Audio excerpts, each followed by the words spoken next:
السلام علیکم حضرات، سبسکرائب کیجئے مفتی غلام رسول چینل کو اور اس بیل آئیکن کو دبا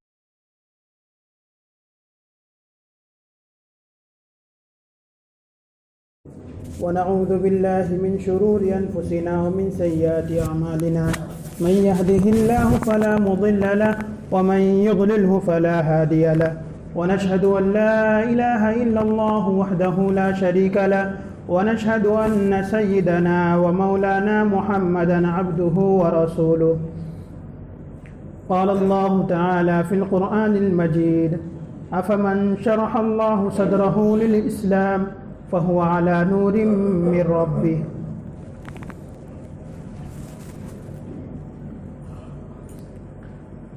ابھی جو آیت کریمہ کی تلاوت کی اس کا مفہوم یہ ہے کہ اللہ تبارک و تعالی جس بندے کو شرح صدر عطا کرتے ہیں وہ اپنے رب کے نور پر ہوتا ہے. شرح صدر کو دوسرے الفاظ میں کہہ لیں کہ طمانینت قلب، دلی سکون، دلی اطمینان، کہ جب بھی وہ کوئی عمل کرتا ہے تو اس عمل پر اس کا دل مطمئن رہتا ہے. نماز پڑھ رہا ہے تو اس پر اس کا دل مطمئن رہتا ہے کہ ہاں میں نے واقعی جاندار نماز پڑھی ہے. امام صاحب نے تلاوت کی ہے، اس کے الفاظ کو سمجھ رہا ہوں، اللہ تبارک و تعالی اس میں کیا میسیجز اور کیا پیغام دینا چاہ رہے ہیں. تو جب اس طرح پڑھی جاتی ہے نماز تو اس کو کہتے ہیں شرح صدر ہونا، کہ دل اطمینان ہو جاتا ہے. یا پھر مفہوم کو نہ سمجھیں لیکن مکمل اللہ کی طرف دھیان ہے نماز کے اندر، تو پھر کہتے ہیں وہ نماز شرح صدر والی ہے، طمانینت قلب والی ہے، سکون والی ہے. تو یہ اللہ تبارک و تعالیٰ کی یہ بہت بڑی نعمت ہے شرح صدر کا ہونا، کہ ہم اگر ذکر کر رہے ہیں تو ذکر کرتے وقت بھی دلی اطمینان ہونا، مکمل اللہ کی طرف دھیان رہنا. سبحان اللہ پڑھ رہے ہیں تو اللہ کی طرف دھیان رہنا ہے، الحمدللہ پڑھ رہے ہیں تو اللہ کی طرف دھیان رہنا ہے، اللہ اکبر کہہ رہے ہیں تو اللہ کی طرف دھیان رہنا ہے. ورنہ یہ ابہام ہے، یہ انگلیاں یہاں پھر رہی ہیں دوسری انگلیوں پر اور دھیان کہیں اور رہتا ہے، تو اس کو کہتے ہیں شرح صدر. ذکر تو کر رہے ہیں، ثواب تو ملے گا، لیکن دلی اطمینان نہیں ہے، اس لیے دھیان ادھر ادھر اس کا دھیان ادھر ادھر پھر رہا ہے.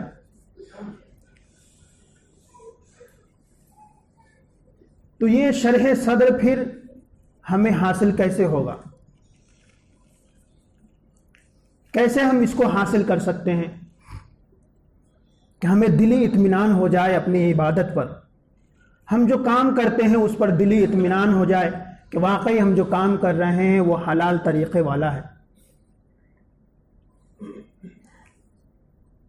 تو بہت سے اسباب میں سے ایک سبب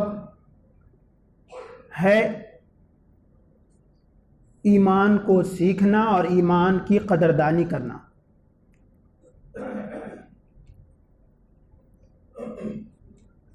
ایمان کو سیکھنا اور ایمان کی قدردانی کرنا. صحابہ کرام رضی اللہ عنہم اجمعین نے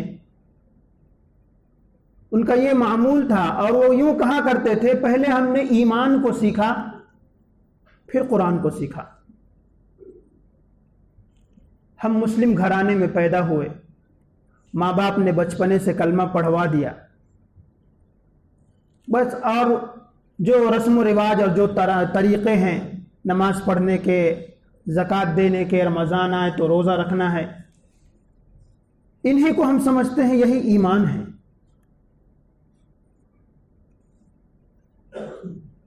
لیکن اگر یہ ایمان ہے تو پھر اس کی قدردانی کیسے ہونی چاہیے تھی؟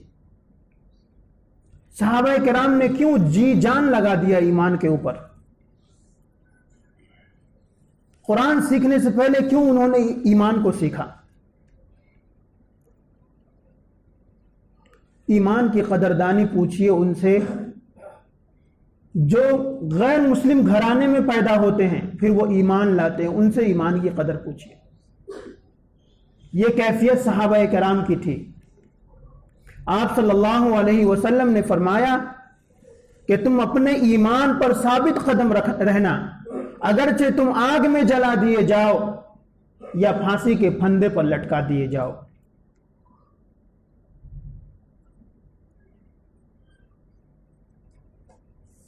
حضرت عبداللہ بن حذافہ رضی اللہ تعالیٰ عنہ، ان کو دشمنوں نے پکڑ لیا اور پکڑ کے کھولتے ہوئے تیل میں ڈالنے کا حکم دیا۔ جب تیل گرم کر دیا گیا تو ان سے اس بادشاہ نے کہا، اس ملک کے بادشاہ نے، شاہ روم نے کہا کہ تم ہمارے دین پر آ جاؤ، ایمان لے آؤ، ہم تمہیں چھوڑ دیں گے۔ حضرت عبداللہ بن حذافہ رضی اللہ تعالی عنہ کے آنکھوں سے آنسو جاری تھے، تو اس بادشاہ نے سمجھا کہ شاید یہ موت کے ڈر سے رو رہا ہے۔ پوچھا کہ کیوں رو رہے ہو؟ اب بھی تم ہمارے دین پر ایمان لے آؤ، تم اسلام کو چھوڑ دو، ہم تمہیں چھوڑ دیں گے، جان بخشی کر دیں گے۔ انہوں نے کہا بدبخت، میں اس لیے نہیں رو رہا کہ تم مجھے ابھی کھولتے ہوئے تیل میں ڈال دے گا، میں اس لیے رو رہا ہوں کہ اگر اللہ تبارک و تعالیٰ نے مجھے ابھی ایک جان دی ہے، اگر اللہ تبارک و تعالیٰ نے میرے بال کے برابر اتنی جانیں دیتی تو وہ تمام جانیں اسلام کے لیے اور اپنے ایمان کو بچانے کے لیے قربان کر دیتا۔ یہ ایمان کی قدردانی تھی،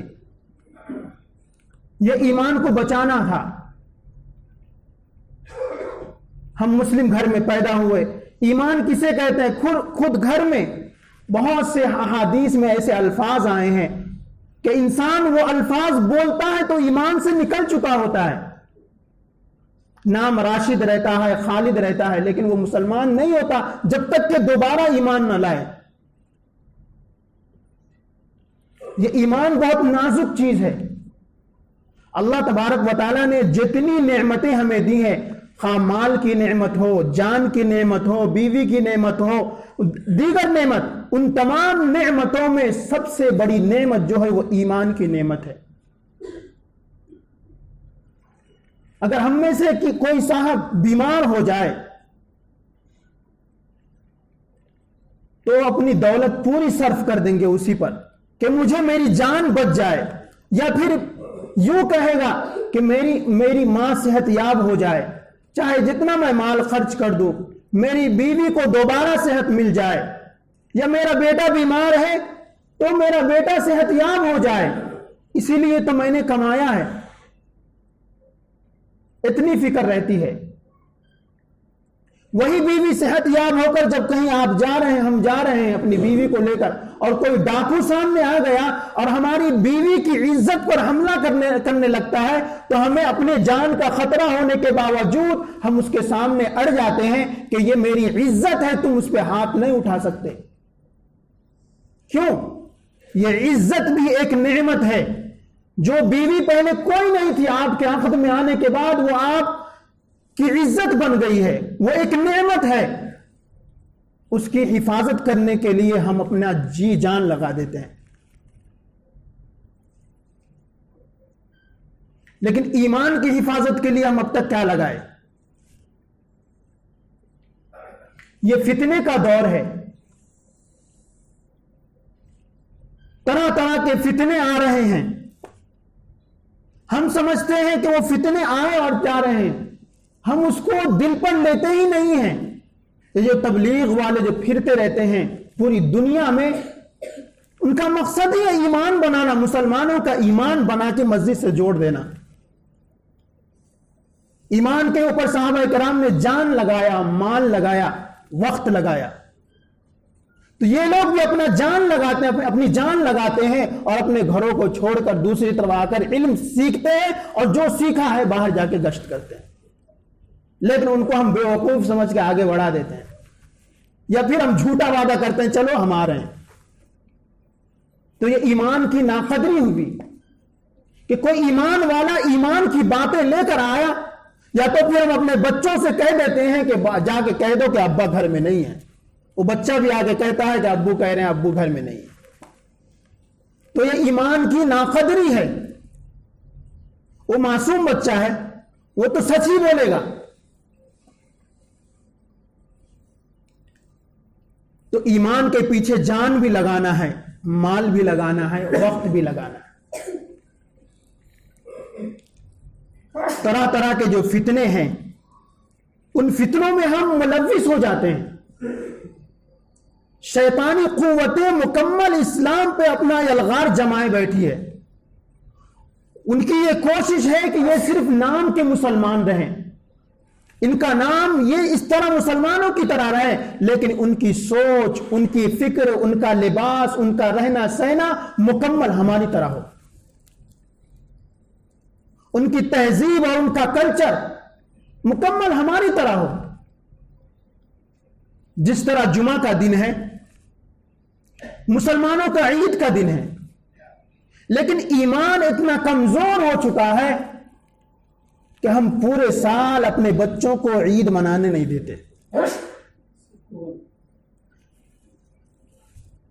عیسائی لوگ، کرسچن لوگ، ان کے عید کا دن ہے اتوار۔ اللہ تبارک و تعالیٰ نے اس دنیا کو جب بنایا تھا تو شروعات پہل جو کی وہ جمعے کے دن شروع کیا اللہ تبارک و تعالیٰ نے، اور پھر جمعرات کو اللہ تبارک و تعالیٰ نے اتوار کے دن سے شروع کی اور جمعے کو یہ ختم کیے کام۔ 6 دن میں اللہ تبارک و تعالیٰ نے زمین و آسمان اور دنیا کی چیزوں کو پیدا کیا۔ تو پہلا دن اتوار ہے اور سب سے لاسٹ دن، آخری دن جمعہ ہے۔ تو پہلے دن کو کرسچنوں نے اپنے عید کے طور پر لیا اور آخری دن کو مسلمانوں نے لیا۔ بیچ میں ایک دن اللہ تبارک و تعالیٰ فرصت میں رہے، یہ یہودیوں کا کہنا ہے، یعنی سنیچر کے دن، اس لیے وہ لوگ عید مناتے ہیں اس دن۔ سنیچر کے دن وہ لوگ سواری پہ نہیں چڑھتے ہیں، سنیچر کے دن وہ لوگ چراغ تک نہیں جلاتے ہیں۔ تو وہ دونوں جو قومیں ہیں، آسمانی قوم، جو مذاہب ہیں، 3 ہیں دنیا میں، اسلام، کرسچن اور یہودیت، جیزس یا جیوس جس کو بولتے ہیں، یہ 3 مذاہب آسمانی ہیں اس وقت۔ لیکن وہ لوگ شرک میں مبتلا ہونے کی وجہ سے وہ لوگ اپنے دین پر قائم نہیں رہے، لیکن اپنی تہذیب کو، اپنے کلچر کو انہوں نے اب تک بچا رکھا ہے کہ ہفتے کے دن انہوں نے پوری دنیا میں چھٹی منوا لی ہے۔ وہ اپنے دین پر، اپنی تہذیب کو اس طرح پوری دنیا میں پھیلایا کہ انہوں نے اپنی تہذیب کو بچا لیا، اور اتوار ہفتے سنیچر کے دن پوری دنیا میں چھٹی رہتی ہے یا پھر آدھے دن چھٹی رہتی ہے۔ اور کرسچنوں نے اس طرح پوری دنیا میں اپنا جال بچھایا کہ سنڈے کے دن مکمل چھٹی، اور مسلمانوں نے اپنے ایمان کو اس طرح برباد کر لیا کہ جمعے کے دن بھی ان کے بچے اسکول کے اندر۔ یہ جو ہم 2:15 کی نماز رکھے ہوئے، یہ بچوں کی وجہ سے، یہ کروٹ کے بچے ہیں اور یہ سن گریس کے بچے ہیں۔ یہ بچے آ کے کہتے ہیں کہ ہمیں جمعہ کہیں نہیں ملتی، آپ اگر تاخیر کر لیں 10-15 منٹ تو ہمیں جمعہ میسر ہو سکتا۔ تو ہم کس تہذیب پہ ہیں؟ ہمارا کلچر کون سا ہے؟ ہم کس کے طریقے پر چل رہے ہیں؟ کیا ہم نے اپنے ایمان کو اب تک بچا رکھا ہے، یا پھر وہی روٹ اور وہی طریقہ اپنائے ہوئے ہیں جو ماں باپ نے دکھا دیا ہے، بس اسی طرح زندگی گزارنا ہے؟ ایمان کی حفاظت کے لیے صحابہ نے اپنی جانیں لگوا دی ہیں۔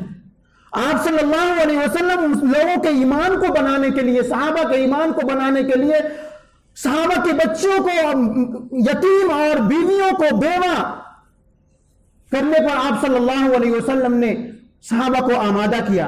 خود آپ صلی اللہ علیہ وسلم لوگوں کے ایمان کو بنانے کے لیے، مکمل دیندار بنانے کے لیے اپنے پیٹ پر پتھریں باندھی، 3 دن بھوکا رہنا گوارا کیا۔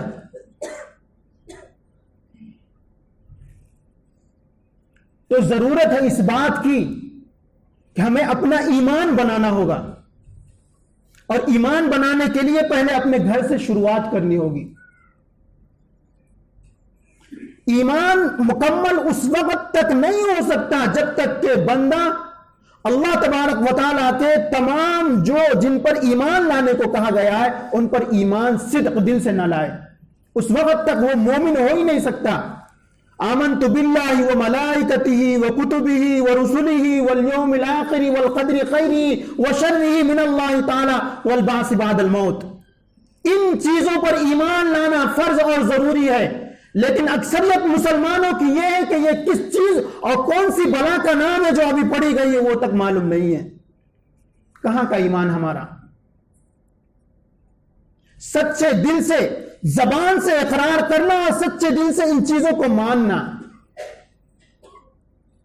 اور اس کے لیے اگر جان لگانی پڑے تو جان لگا دینا اور مال لگانے پڑے تو مال لگا دینا. اللہ اور اس کے رسول پہ ایمان لانے کا مطلب یہ تھا کہ اللہ اور اس کے رسول کے طریقے ہی ہمارے بدن پر آتے. ہمارے بچوں کے اوپر جو لباس آتے تو وہ اللہ اور اس کے رسول کے طریقے پر ہی آتے. ہمارے بچوں کا جو بول اور وچن ہوتا یا گفتگو شنید ہوتی وہ اسلام کے طریقے پر ہی ہوتی، نہ کہ غیروں کے کلچر پر. اگر ایمان پختہ ہوتا اور ایمان کو مکمل ہم جان چکے ہوتے تو گھر میں ہم نمازی رہنے کے باوجود ہمارے بچوں کے بال غیروں کے طریقے پر نہیں رہتے. اگر واقعی ہم مسلمان اور مومن کہلاتے تو ہماری بچیاں تنہا اسکول کالجز نہیں جاتی. ان تمام چیزوں میں اگر ہم ناکام ہیں تو سمجھیے اب تک ہمارا ایمان ایک الف کے برابر بھی نہیں بنا ہے.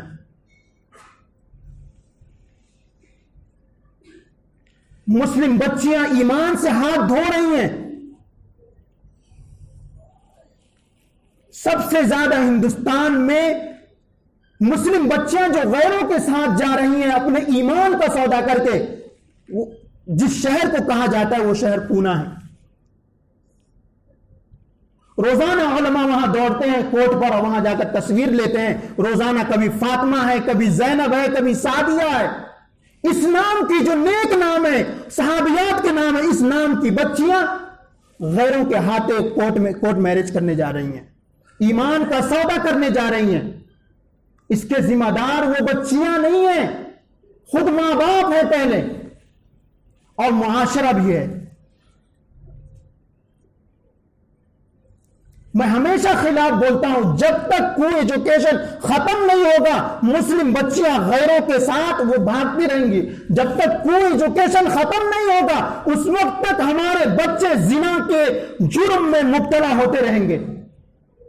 اور زنا ایسا گناہ ہے کہ انسان ایمان سے ہاتھ دھو بیٹھتا ہے جب تک کہ وہ سچی پکی توبہ نہ کر لے، یا جب تک وہ زنا سے فارغ نہ ہو جائے، یا جب تک پاک نہ ہو جائے.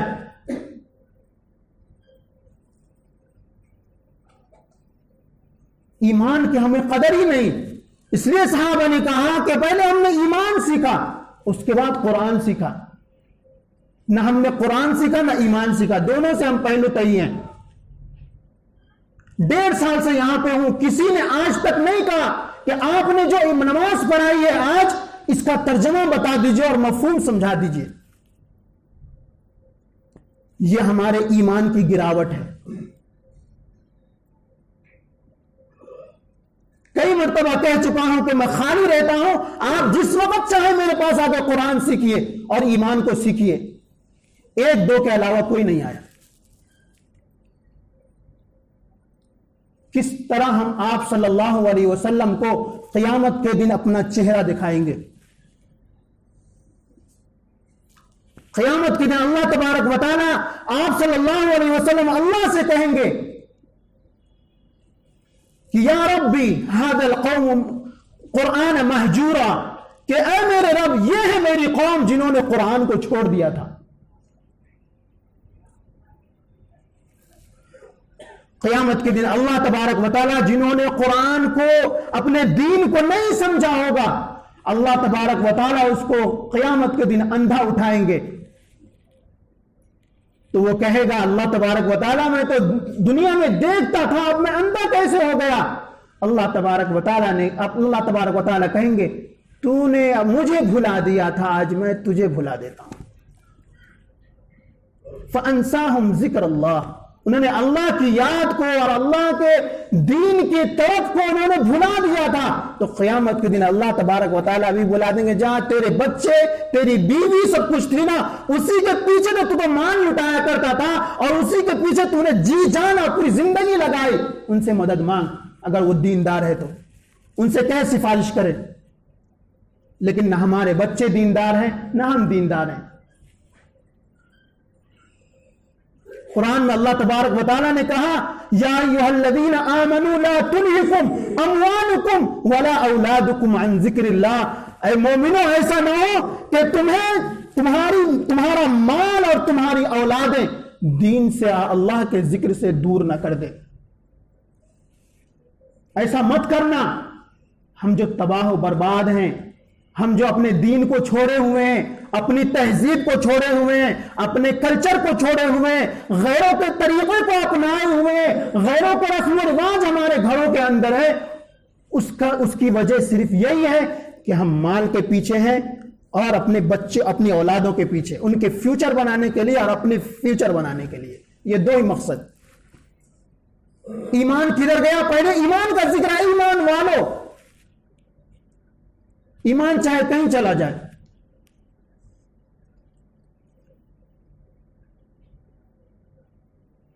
تو ہمیں پہلے ایمان سیکھنا ہے اور پھر قرآن سیکھنا ہے۔ دوسرا سبب جو شرح صدر کا ہے، دوسرا سبب ہے اللہ کی محبت۔ اللہ کی محبت کیسے آئے گی؟ اللہ تبارک و تعالیٰ نے قرآن کریم میں ارشاد فرمایا، ہم نے انسان کے پہلو میں دو دل نہیں دیے۔ اگر وہ کوئی چاہتا یہ ہے کہ میں اللہ سے بھی محبت کروں اور غیر اللہ سے محبت کروں، تو ایسا نہیں ہو سکتا۔ دو دل ہم نے دیے ہی نہیں ہیں۔ ایک ہے شرعی محبت، شرعی حدود کے اندر، جس کو فطری محبت کہتے ہیں، جیسے بیوی کی محبت، شوہر کو بچے کی محبت، بہن کی محبت، تو یہ شرعی حدود ہیں، تو یہ سب جائز ہیں۔ لیکن جو محبت جہاں پہ وہاں پہ کہاں گیا ہے، یعنی کہ شہوانی محبت، شیطانی محبت، اپنے نفسانی لذتوں کو پوری کرنے کی محبت، تو ایسا ہو ہی نہیں سکتا کہ کوئی نماز پڑھے اور وہ چاہے کہ میں دوسری محبت بھی قائم رکھوں، اور وہ چاہے کہ میں فون پہ مکمل رابطہ رکھوں اور راتوں رات بزی رہوں۔ ایسا نہیں ہو سکتا، وہ ایمان مومن کہلانے کے لائق نہیں ہو سکتا۔